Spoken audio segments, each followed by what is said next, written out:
Prime Minister and President Dr. Moitz held restricted and delegation level talks. They renewed various aspects of India-Maldives relations, and in particular reflected on the progress made since October 2024. We have signed an MOU related to the extension of a fresh line of credit of 4,850 crore rupees to the Maldives. Two sides also signed an amendatory agreement that amended the existing dollar line of credit between India and the Maldives. With the signature of this amendatory agreement, the annual debt repayment obligations of the Maldives will reduce by a sharp 40%, from nearly $51 million annually to about $29 million. The other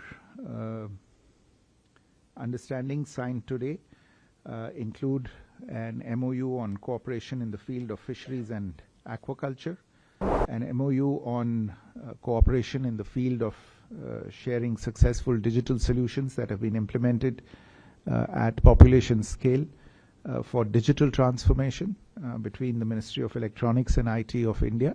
There was also an MOU on the recognition of Indian pharmacopoeia in the Maldives, which will reinforce the availability and sourcing of high quality medicines in the Maldives. Good evening.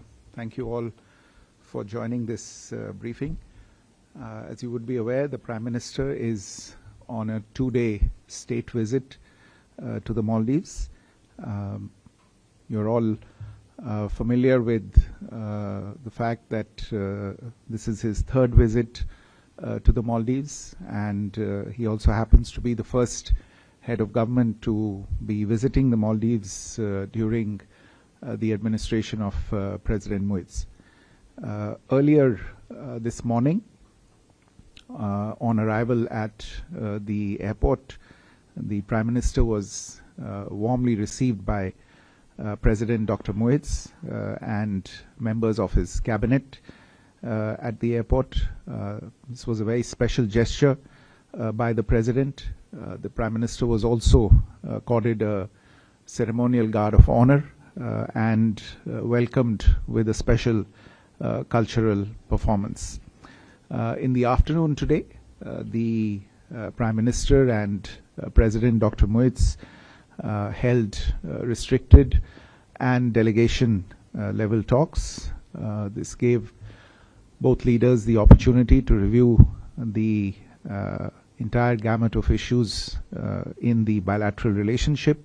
They renewed various aspects of India-Maldives relations, and in particular reflected on the progress made since October 2024, when President Dr. Moitz had visited India on a state visit, and when both countries had adopted the joint vision for an India-Maldives comprehensive economic and maritime security partnership.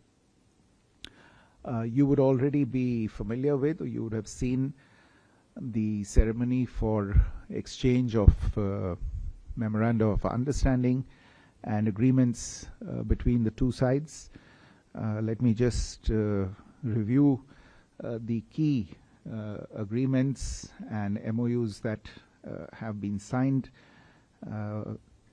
We have signed an MOU related to the extension of a fresh line of credit of 4,850 crore rupees to the Maldives. This is the first LOC extended to the Maldives that is denominated in Indian rupees. The LOC represents a continuation of the tradition of assistance to the development needs of the Maldives, and we expect that several infrastructure projects will be carried out as a result of this LOC agreement, benefiting the lives of citizens here in the Maldives. Together with this, the two sides also signed an amendatory agreement that amended the existing dollar line of credit between India and the Maldives, and I would like to in particular point to the fact that with the signature of this amendatory agreement, the annual debt repayment obligations of the Maldives will reduce by a sharp 40% from nearly $51 million US annually to about 29 million US dollars. The other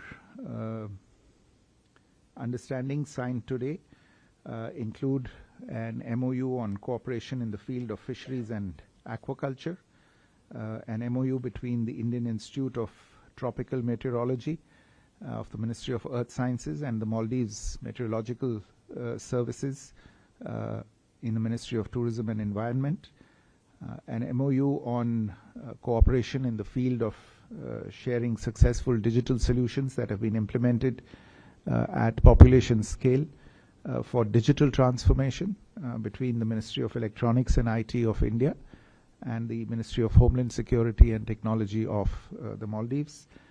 There was also an MOU on the recognition of Indian pharmacopoeia in the Maldives, which will reinforce the availability and sourcing of high quality medicines in the Maldives, and a network to network agreement between India's NPCIL, the National Payments Corporation of India International Limited, and the Maldives Monetary Authority. This is intended to take forward the work on implementing the unified payments interface that will greatly benefit tourism between the two countries.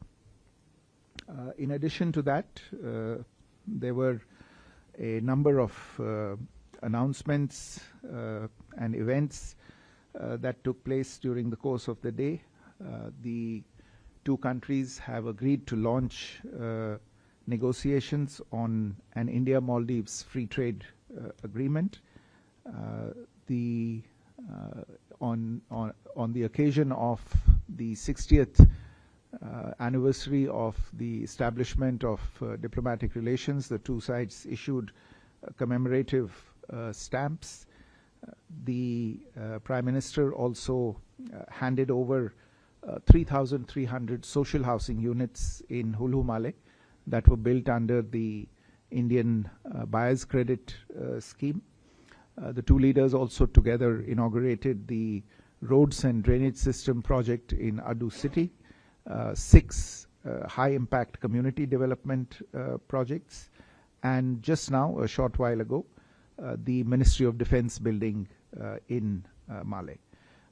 The Prime Minister also handed over 72 vehicles and other equipment that will be used by the MNDF for various purposes. The two leaders were together for a tree plantation event which is being carried out under the initiative taken by Prime Minister Modi in India, Ek Ped Maa Ke Naam, Plant for Mother, and on that, in the same place, the Prime Minister also handed over 2 Bhishma health cubes that will be of great relevance in in medical emergencies, especially in remote parts of the country. Tomorrow, as you would be aware, the Prime Minister will be the guest of honor at the Independence Day celebrations at Republic Square. He will also be meeting with a few political leaders of the country, interact with the Indian diaspora residing in the Maldives, including also ITEC alumni from the Maldives. This very timely and productive visit has provided an opportunity to both countries and both leaders to review our very close cooperation and to continue to build further on it. The two sides, as I said in the beginning, reviewed the joint vision for the India-Maldives Comprehensive Economic and Maritime Security Partnership, and as a result of the discussions today, arrived at the conclusion that we should continue to implement various elements of this vision and explore newer avenues to collaborate further between the two sides. Let me stop there. If there are any questions, I would be happy to answer them.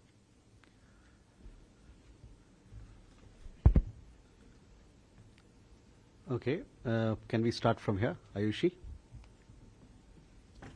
Sir, good evening. This is Ayushi Gawal from ANI. Sir, did China feature in the talks when it comes to the security in the Indian Ocean, and also any discussion on Pahalgam attack or on Operation Sindoor? Siddhant?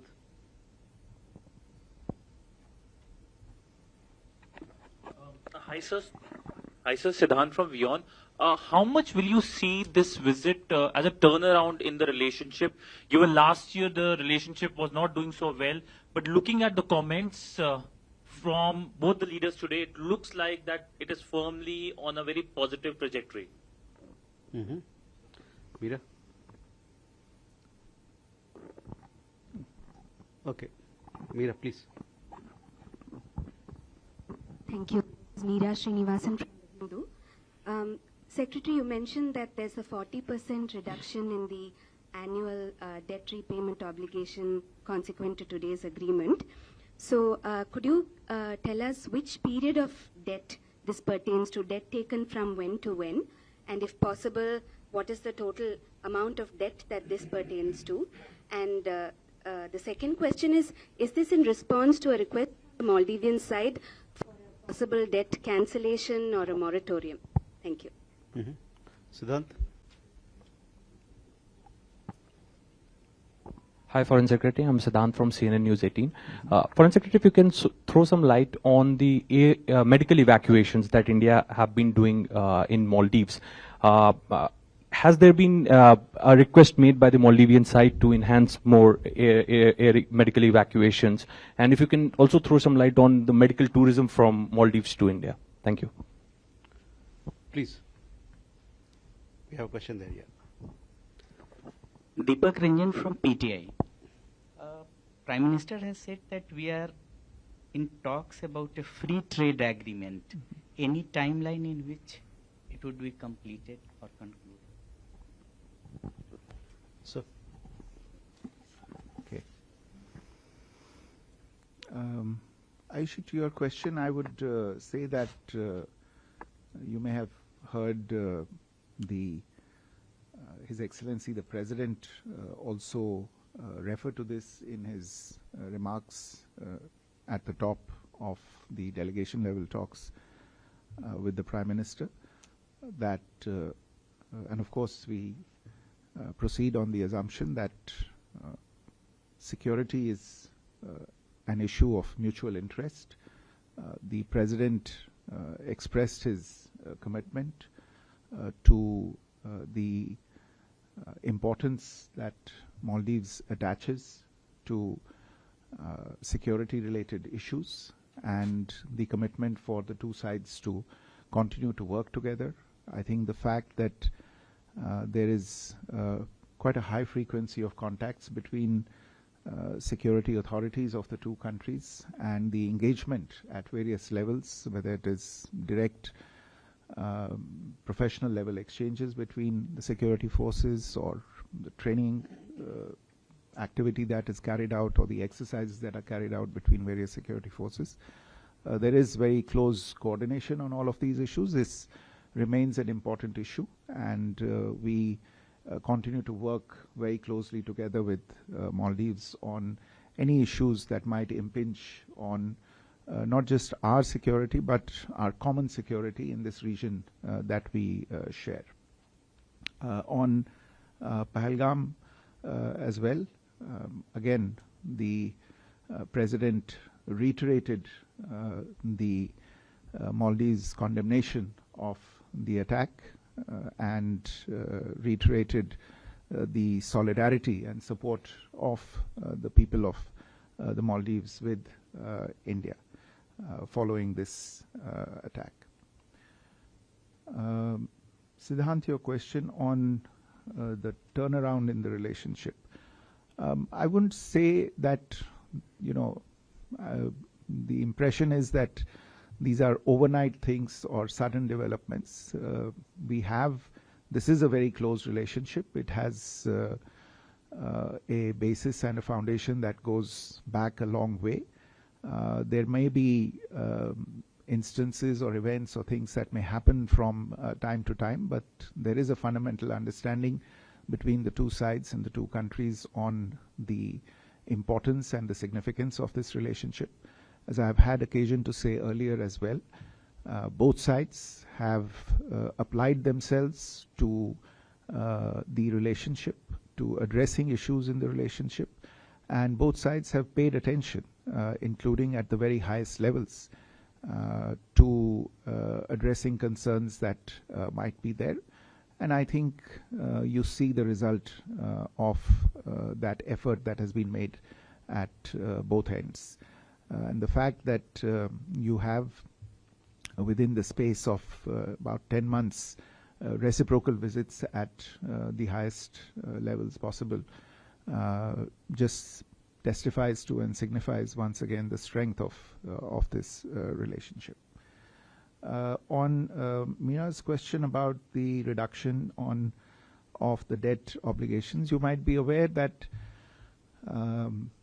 we had a line of credit of about $800 million that had been extended to the Maldives some time ago. There were a number of projects that had been executed under that, and there was a certain amount of from the LOC had been utilized and drawn down. But for various reasons, Maldives was not able to finalize projects and move forward on utilizing the balance funds that were available under that LOC. But given the way the LOCs work and the terms and conditions of the LOCs, the repayment obligations had kicked in, and it was therefore also taking into account the overall financial situation of the Maldives. Both sides came to the conclusion that perhaps a rationalization of the LOC was necessary. In the normal course, this would have been more tricky and complicated, but given the special circumstances obtaining, we've come to an agreement which has been reflected in the amendatory agreement that has been signed today, that reduces the obligations of the Maldives towards debt repayment by closing out this particular LOC. But since the development needs of Maldives remain, there are other projects that they need to do. It has been replaced by the line of credit agreement which we have signed today, denominated in Indian rupees. And this is expected to be more attuned to, I would say, the current financial circumstances of the Maldives, besides also contributing to a manner of implementation that would benefit both sides more. This is something that was done cooperatively between the two sides. Siddhant's question on medical evacuation, I think the assets are available here in the Maldives, and whenever there is a requirement that is projected or a request that is made, the evacuations are carried out as per that procedure. On medical tourism, as you are aware, India continues to be a very popular destination for medical services and medical attention from people in the Maldives, and some of the agreements that have on which work has begun, for instance, on UPI. So it's not just for the normal tourism, but for any other kind of service that Maldives citizens might want to avail from India, which includes medical tourism as well. On the FTA talks, I can't point to an exact timeline, but my understanding from discussions with my Commerce Ministry colleagues is that this is an FTA that we should be able to conclude rather quickly. Today's agreement reflects an understanding that essentially it reflects the agreement on the terms of reference, which usually is something that takes more time. But these have been agreed, and now it remains for offers to be discussed and exchanged and discussed, and that is the next stage that will take place. My expectation is that it will get done fairly quickly. We'll take more questions. Can we start here? Hi, sir. Shama from Doordarshan News. So this NPCI agreement with the MMA, how soon do you think an Indian tourist would be able to transact in UPI or with the RuPay card? Umar Shankar.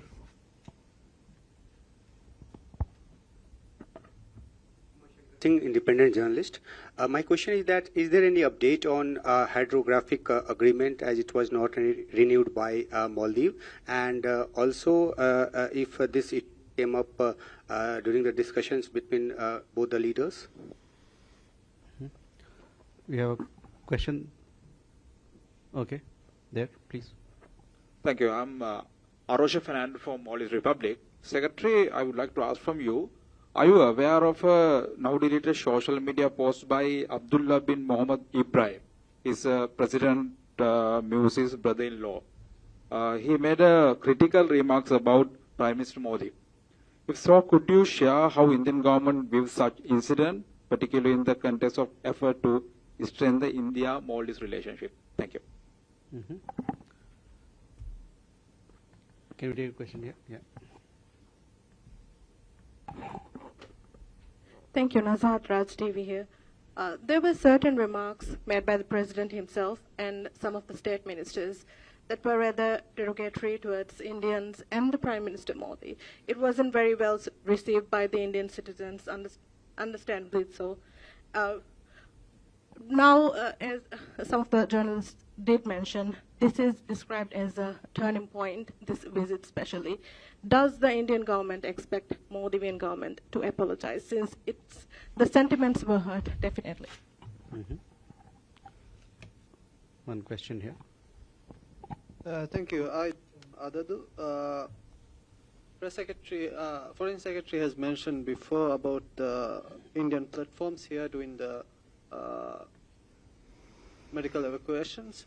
As far as I know, some of the agreements that were made before has come to an end in the February of this year. So has there been any extension to those agreements or any request from the Maldivian side extension of the three platforms right now? Mm-hmm. Okay. I think on the NPCIL, the implementation agreement has been signed today. The technical work is now required, and it should proceed apace, and we feel that the people should be able to use UPI as soon as the technical work and the operationalization of the MOU is concluded. This was important to have this agreement on operationalization. The technical people will now get together to take it forward. On RuPay, I think RuPay is already operational. So, in fact, if you recall, when President Muiz was in India, they witnessed the first live sort of transaction of the RuPay, using the RuPay card take place here in the Maldives. On hydrography, we have been in close touch with our colleagues in Maldives, and we are working on capacity building in the Maldives. We are working on training here in the Maldives to enable Maldives personnel to develop their capacities in this area. This is not something that is necessarily restricted or dictated by specific agreements or discussions. It's something on which both sides continue to talk, and as I said, the emphasis is increasingly on building capacity here in the Maldives. We had two questions here by our colleagues from Maldives. I think the subject matter of both was very similar. Insofar as the social media post you referred to, I am not aware of the post. I have not seen the post, but the other question that related to some of the remarks that were made earlier, I would only like to say, and I think this visit, as well as the visit that Dr. Moez had paid to India in October last year, demonstrate the very strong relationship, a very close relationship between the two sides. And I would also say that our ties are strong enough to withstand some of these passing, in this case, remarks that have been made, and have also withstood the test of time. So I would, rather than look back, prefer to look forward and look into the future, and going by everything that has happened today, and especially in the last 9 or 10 months since President Moez visited India, that future is undoubtedly and unquestionably bright. On Medevac platforms, they are here, and I think as I said, the assets remain here. Their term has been extended here, and they continue to be used as per the request of the Maldivian authorities. Can you take last two questions? Yeah. So, last two questions. Brijmohan ji. Sir नमस्कार, मैं बृजमोहन सिंह रघुवंशी साधना समूह से हूं sir. जैसा कि हमारा एक सहयोगी ने एक सवाल इसमें मैं ऐड करूंगा इसमें कि पिछले कुछ समय पूर्व जो है मालदीव्स की सरकार ने कुछ टिप्पणी की थी, और उस टिप्पणी के बाद से आज हमारे लिए बड़ा गौरवान्वित वाला ये दिन है। हमारे आदरणीय प्रधानमंत्री को यहाँ पे इस रूप में देखा जा रहा है। निश्चित रूप से विदेश नीति और प्रधानमंत्री जी की लोकप्रियता का ये सबसे बड़ा नतीजा है। लेकिन मैं एक चीज जरूर पूछना चाहूंगा कि सऊदी अरब की बात मैंने देखा कि ये दूसरा इस्लामिक देश है जहां पे हमारे प्रधानमंत्री का जो सम्मान हो रहा है, जो हमारा ट्रेड होना जा रहा है, वो बहुत मजबूत हो रहा है। तो विपक्ष इस बात का आरोप लगाता है कि वर्ग विशेष के लिए खासतौर से प्रधानमंत्री करते हैं, ऐसा विपक्ष आरोप लगाता है। और तो मैं ये जानना चाहता हूं, क्या इस्लामिक देशों को खासतौर से फोकस किया जा रहा है आने वाले समय पे अंतर्राष्ट्रीय पटल पे प्रधानमंत्री जी की लोकप्रियता को बढ़ाने के लिए, खासतौर से विश्व स्तर पे भी क्या ये माना जाए कि इस्लामिक देशों से अब हमारा जो रिश्ता है वो और मजबूत होगा? Last question. नमस्कार सर, जीवन Bhavsar here from Akashvani. Sir, दोनों देशों में टूरिज्म को बढ़ावा देने के लिए भी आज बहुत बातचीत हुई है, तो ये टूरिज्म बढ़ावा देने के लिए आगे क्या क्या हो सकता है? तो देखिए बृजमोहन जी, आपका सवाल मैं अपने आप को जो इसको मैं एक राजनयिक समीकरण में ही देखूंगा, और सिर्फ इतना ही कहना चाहूंगा कि जो हमारी राजनयिक रणनीति है और जिस तरह से हम दूसरे देशों के साथ रिश्ते बनाने पे सोचते हैं या काम करते हैं, उसकी जो उस पर जो काम किया जा रहा है, उस पर जो काम होता है, उसमें जिस तरह की चीजें जिनके बारे में आप बात कर रहे थे, उसमें असर नहीं पड़ता। हम ये देखते हैं कि हमारे कोर इंटरेस्ट क्या है, किस देश के साथ किन चीज़ों पे बात करनी है, जो हमारे इंटरनेशनल इंटरेस्ट हैं, हमें क्या डिफेंड करना है और हमें क्या दूसरे देशों से चाहिए, ये उस पे निर्भर रहता है। तो किसी देश की धार्मिक प्रवृत्ति क्या है, मुझे नहीं लगता कि ये उसमें एक बड़ा फैक्टर बनता है। प्रधानमंत्री जी और उनके नेतृत्व में जो देश की एक राजनयिक रणनीति तैयार की गई है, ये इसी चीज पे निर्भर है। और आपने जो सवाल पूछा पर्यटन को बढ़ावा देने के लिए, तो जैसा मैंने पहले भी कहा है और आज भी इन चीज़ों पे बातचीत हुई है। यूपीआई पे मान लीजिए, जैसे इस पे अगर एक समझौता आगे आने वाले समय में होता है तो ये काफ़ी सहूलियत प्रदान करेगा भारतीय नागरिकों और मालदीव्स के नागरिकों को, जो पेमेंट्स में सहूलियत है उसमें करने के लिए। उसके लिए वो बैंकिंग चैनल्स में काफ़ी कभी-कभी कठिनाइयाँ, मुश्किलें आती हैं, उनसे एक तरह से छुटकारा मिलेगा और एक सहूलियत इससे प्रदान होगी। इससे पर्यटन को काफ़ी बढ़ावा मिल सकता है। Thank you, sir. With that, ladies and gentlemen, we come to the close of this press briefing. We'll keep you updated with developments of tomorrow. Thank you very much for coming for this press briefing. Thank you.